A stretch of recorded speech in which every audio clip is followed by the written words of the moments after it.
नमस्कार दोस्तों, स्वागत है आपका मेरे चैनल प्लेनेट ऑफ टेल्स पर। मैं महिमा आज आपको सुनाने जा रही हूँ कथा सम्राट मुंशी प्रेमचंद द्वारा लिखी हुई कहानी जिसका शीर्षक है निर्वासन। परशुराम, वहीं वहीं दालान में ठहरो।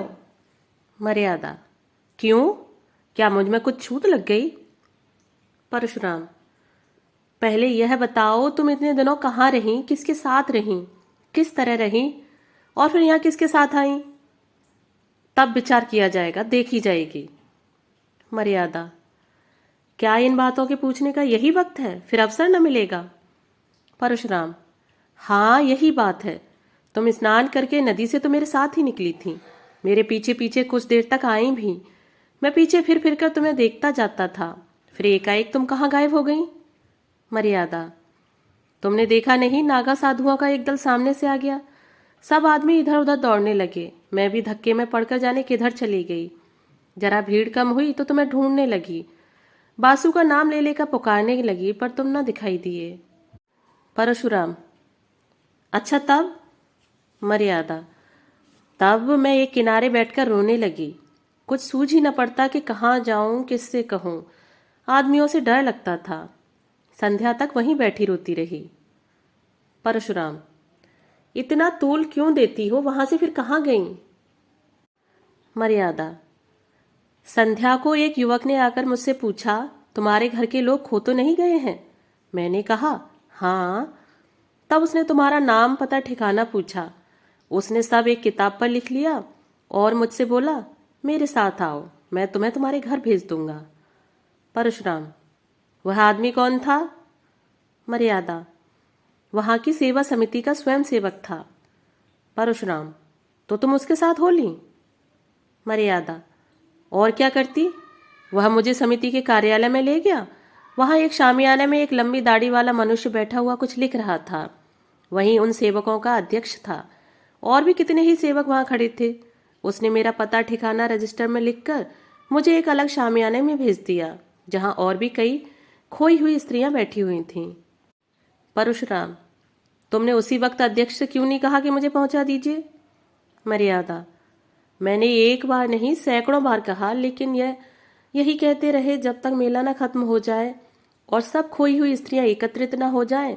मैं भेजने का प्रबंध नहीं कर सकता, मेरे पास न इतने आदमी है न इतना धन। परशुराम, धन की तुम्हें क्या कमी थी? कोई एक सोने की चीज बेच देती तो काफी रुपए मिल जाते। मर्यादा, आदमी तो नहीं थे। परशुराम, तुमने यह कहा था कि खर्च की कुछ चिंता न कीजिए, मैं अपना गहना बेचकर अदा कर दूंगी। परशुराम, तुम्हें उस दशा में भी गहने इतने प्रिय थे? मर्यादा, सब स्त्रियां कहने लगी, घबराई क्यों जाती हो, यहाँ किस बात का डर है? हम सभी जल्द से जल्द अपने घर पहुंचना चाहती हैं, मगर क्या करें? तब मैं भी चुप हो रही। परशुराम, और सब स्त्रियां कुएं में गिर पड़ती तो तुम भी गिर पड़ती? मर्यादा, जानती तो थी कि यह लोग धर्म के नाते मेरी रक्षा कर रहे हैं, कुछ मेरे नौकरियां मंजूर नहीं हैं, फिर आग्रह किस मुंह से करती? यह बात भी है कि बहुत सी स्त्रियों को वहां देखकर मुझे कुछ तसल्ली हो गई। परशुराम, हाँ, इससे बढ़कर तस्कीन की और बात ही क्या हो सकती थी? अच्छा, वहां कै दिन तस्कीन का आनंद उठाती रही? मेला तो दूसरे ही दिन उठ गया होगा। मर्यादा, रात भर में स्त्रियों के साथ उसी शामियाने में रही। परशुराम, अच्छा, तुमने मुझे तार क्यों ना दिलवा दिया? मर्यादा, मैंने समझा जब यह लोग मुझे पहुंचाने को कहते ही हैं तो तार क्यों दूं? परशुराम, खैर रात को तुम वहीं रहीं, युवक बार बार भीतर आते जाते रहे होंगे। मर्यादा, केवल एक बार एक सेवक भोजन के लिए पूछने आया था, जब हम सबों ने खाने से इनकार कर दिया तो वह चला गया और फिर कोई न आया। मैं रात भर जागती ही रही। परशुराम, यह मैं कभी न मानूंगा कि इतने युवक वहां थे और कोई अंदर न गया होगा। समिति के युवक आकाश के देवता नहीं होते। खैर, वह दाढ़ी वाला अध्यक्ष तो जरूर ही देखभाल करने गया होगा। मर्यादा, हाँ वह आते थे, पर द्वार पर से पूछ पूछ कर लौट जाते थे। हाँ, जब एक महिला के पेट में दर्द होने लगा था तो 2-3 बार दवा पिलाने आए थे। परशुराम, निकली ना वही बात, मैं इन धूर्तों की नस नस पहचानता हूँ। विशेषकर तिलक मालाधारी दड़ियलों को मैं गुरु घंटाल ही समझता हूँ। तो वह महाशय कई बार दवाएं देने गए? क्यों? तुम्हारे पेट में तो दर्द नहीं होने लगा था? मर्यादा, तुम एक साधु पर आक्षेप कर रहे हो। वह बेचारे एक तो मेरे बाप के बराबर थे, दूसरे आंखें नीचे किए रहने के सिवाय कभी किसी पर सीधी निगाह नहीं करते थे। परशुराम, हाँ, वहां सब देवता ही देवता जमा थे। खैर, तुम रात भर वहां रही, दूसरे दिन क्या हुआ? मर्यादा, दूसरे दिन भी वहीं रही। एक स्वयं सेवक हम सब स्त्रियों को साथ लेकर मुख्य मुख्य पवित्र स्थानों का दर्शन कराने गया। दोपहर को लौटकर सबों ने भोजन किया। परशुराम, तो वहां तुमने खूब सैर सपाटा भी किया होगा, कोई कष्ट न होने पाया। भोजन के बाद गाना बजाना हुआ होगा। मर्यादा, गाना बजाना तो नहीं, हाँ, सब अपना अपना दुखड़ा रोती रहीं। शाम तक मेला उठ गया तो दो सेवक हम लोगों को लेकर स्टेशन पर आए। परशुराम, मगर तुम तो आज 7वें दिन आ रही हो, और वह भी अकेली। मर्यादा, स्टेशन पर एक दुर्घटना हो गई। परशुराम, हाँ, यह तो मैं समझ ही रहा था। क्या दुर्घटना हुई? मर्यादा, जब सेवक टिकट लेने जा रहा था तो एक आदमी ने आकर उससे कहा, यहाँ गोपीनाथ की धर्मशाला में एक बाबूजी ठहरे हुए हैं, उनकी स्त्री खो गई है। उनका भला सा नाम है, गोरे गोरे लंबे से खूबसूरत आदमी है। लखनऊ मकान है, झभाई टीले में। तुम्हारा हुलिया उसने ऐसा ठीक बयान किया कि मुझे उस पर विश्वास आ गया। मैं सामने आकर बोली, तुम बाबूजी को जानते हो? वह हंसकर बोला, जानता नहीं हूं तो तुम्हें तलाश क्यों करता फिरता हूं? तुम्हारा बच्चा रो रो कर हलकान हो रहा है। सब औरतें कहने लगी, चली जाओ, तुम्हारे स्वामी जी घबरा रहे होंगे।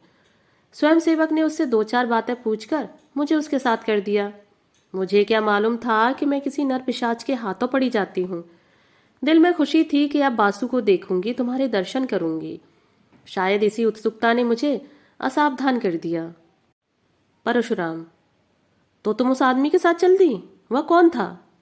मर्यादा, क्या बतलाऊं कौन था? मैं तो समझती हूं कोई दलाल था।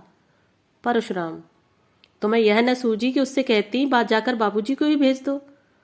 मर्यादा, बुरे दिन आते हैं तो बुद्धि भ्रष्ट हो ही जाती है।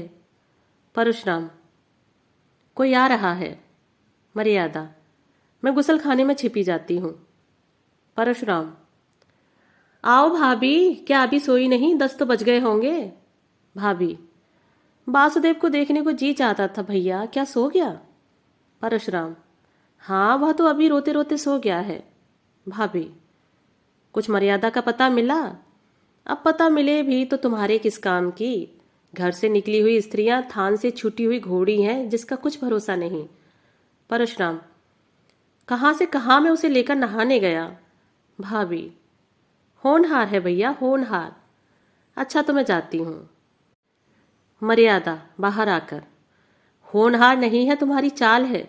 वासुदेव को प्यार करने के बहाने तुम इस घर पर अधिकार जमाना चाहती हो। परशुराम, बको मत, वह दलाल तुम्हें कहाँ ले गया? मर्यादा, स्वामी यह न पूछिए, मुझे कहते लज्जा आती है। परशुराम, यहाँ आते और भी लज्जा आनी चाहिए थी। मर्यादा, मैं परमात्मा को साक्षी देती हूँ कि मैंने उसे अपना अंग भी स्पर्श नहीं करने दिया। परशुराम, उसका हुलिया बयान कर सकती हो? मर्यादा, सांवला सा छोटे डील का आदमी था, नीचा कुर्ता पहने हुए था। परशुराम, गले में ताबीजें भी थी? मर्यादा, हाँ थी तो। परशुराम, वह धर्मशाला का मेहतर था। मैंने उससे तुम्हारे गुम हो जाने की चर्चा की थी। उस दुष्ट ने उसका वहां स्वांग रचा। मर्यादा, मुझे तो वह कोई ब्राह्मण मालूम होता था। परशुराम, नहीं, मेहतर था, वह तुम्हें अपने घर ले गया। मर्यादा, हाँ, उसने मुझे तांगे पर बिठाया और एक तंग गली में एक छोटे से मकान के अंदर ले जाकर बोला, तुम यहीं बैठो, तुम्हारे बाबूजी यहीं आएंगे। अब मुझे विदित हुआ कि मुझे धोखा दिया गया। रोने लगी। वह आदमी थोड़ी देर के बाद चला गया और एक बुढ़िया आकर मुझसे भांति भांति के प्रलोभन देने लगी। सारी रात रोकर काटी। दूसरे दिन दोनों फिर मुझे समझाने लगे कि रो रो कर जान दे दोगी, मगर यहाँ कोई तुम्हारी मदद को नहीं आएगा। तुम्हारा एक घर छूट गया, हम तुम्हें उससे कहीं अच्छा घर देंगे, जहाँ तुम सोने के कौर खाओगी और सोने से लद जाओगी। जब मैंने देखा कि यहाँ से किसी तरह नहीं निकल सकती तो मैंने कौशल करने का निश्चय किया। परशुराम, खैर सुन चुका, मैं तुम्हारा ही कहना मान लेता हूँ कि तुमने अपने सतीत्व की रक्षा की, पर मेरा हृदय तुमसे घृणा करता है। तुम मेरे लिए फिर वह नहीं हो सकती जो पहले थी। इस घर में तुम्हारे लिए स्थान नहीं है। मर्यादा, स्वामी जी यह अन्याय न कीजिए। मैं आपकी वही स्त्री हूं जो पहले थी। सोचिए मेरी क्या दशा होगी। परशुराम, मैं यह सब सोच चुका और निश्चय कर चुका। आज 6 दिन से यही सोच रहा हूं। तुम जानती हो कि मुझे समाज का भय नहीं है। छूत विचार को मैंने पहले ही तिलांजलि दे दी, देवी देवताओं को पहले ही विदा कर चुका। पर जिस स्त्री पर दूसरों की निगाह पड़ चुकी, जो 1 सप्ताह तक न जाने कहाँ और किस दशा में रही, उसे अंगीकार करना मेरे लिए असंभव है। अगर यह अन्याय है तो ईश्वर की ओर से है, मेरा दोष नहीं। मर्यादा, मेरी विवशता पर आपको जरा भी दया नहीं आती। परशुराम, जहाँ घृणा है वहाँ दया कहाँ। मैं अब भी तुम्हारा भरण पोषण करने को तैयार हूँ। जब तक जीऊंगा तुम्हें अन्न वस्त्र का कष्ट न होगा, पर तुम मेरी स्त्री नहीं हो सकती। अब भी तुम्हारा भरण पोषण करने को तैयार हूँ। जब तक जीऊंगा तुम्हें अन्न वस्त्र का कष्ट न होगा, पर तुम मेरी स्त्री नहीं हो सकती। मर्यादा, मैं अपने पुत्र का मुंह न देखूं अगर किसी ने मुझे स्पर्श भी किया हो। परशुराम, तुम्हारा किसी अन्य पुरुष के साथ क्षण भर भी एकांत में रहना तुम्हारे पतिव्रत को नष्ट करने के लिए बहुत है। यह विचित्र बंधन है। रहे तो जन्म जन्मान तक रहे, टूटे तो क्षण भर में टूट जाए। तुम ही बताओ, किसी मुसलमान ने जबरदस्ती मुझे अपना उच्छिष्ट भोजन खिला दिया होता तो तुम मुझे स्वीकार करती।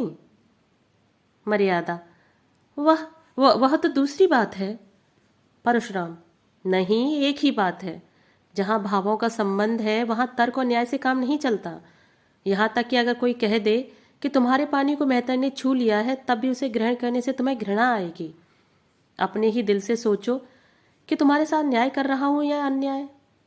मर्यादा, मैं तुम्हारी छुई हुई चीजें न खाती, तुमसे पृथक रहती, पर तुम्हें घर से तो न निकाल सकती थी।